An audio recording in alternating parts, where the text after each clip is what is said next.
ఇక భార్యాభర్తల మధ్య మనస్పర్ధలు రావటం, కొన్ని రోజుల పాటు వారి మధ్య మాటలు నిలిచిపోవటం వైవాహిక జీవితంలో సహజమని సుప్రీంకోర్టు పేర్కొంది.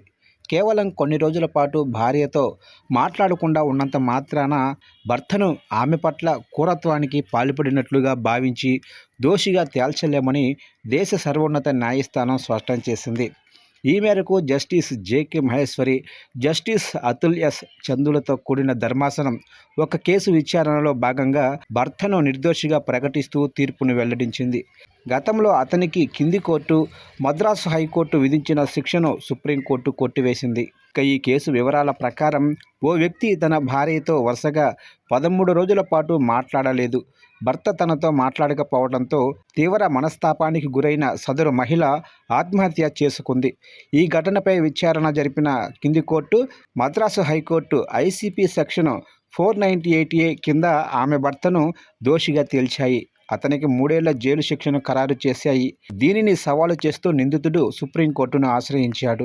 ఇక ఈ అప్పీలును విచారించిన సుప్రీంకోర్టు ధర్మాసనం భర్తను ఉద్దేశించి కీలక వ్యాఖ్యలు చేసింది. ఎటువంటి బలమైన ఆధారాలు లేకుండా కేవలం 13 రోజుల పాటు మృతురాలితో మాట్లాడకుండా ఉండటాన్ని ఈ కేసు పరిస్థితుల ప్రకారం నేరంగా పరిగణించలేము అని కోర్టు స్పష్టం చేసింది.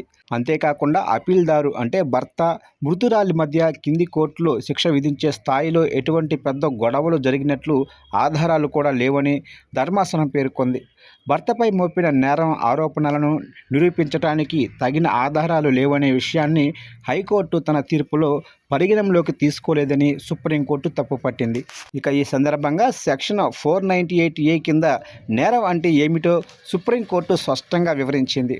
ఓ మహిళను ఆత్మహత్యకు ప్రేరేపించేలా, ఆమెకు శారీరక గాయాలు చేసేలా లేదా ఆమె మానసిక ఆరోగ్యానికి ముప్పు కలిగించేలా సదరు వ్యక్తి ప్రవర్తన తీవ్రంగా ఉందో లేదో నిర్ధారించుకోవటం అవసరమని కోర్టు తెలిపింది.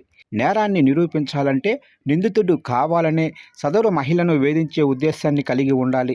ఈ సందర్భంలో ఫిర్యాదు చేయటానికి కొంతకాలం ముందు నుంచి నిరంతరం వేధింపులకు గురి చేయటం ఒక ముఖ్యమైన అంశం కావచ్చు. అంతేకాని చిన్న చిన్న గొడవలను 498A కింద నేరంగా భావించలేమని స్పష్టం చేసింది. అందువల్ల కేసు పూర్తి పరిస్థితులను, నిందితుడి ప్రవర్తనను విశ్లేషించి దాని ప్రభావాన్ని అంచనా వేయటం న్యాయస్థానాల విధి అని సుప్రీంకోర్టు పేర్కొంది.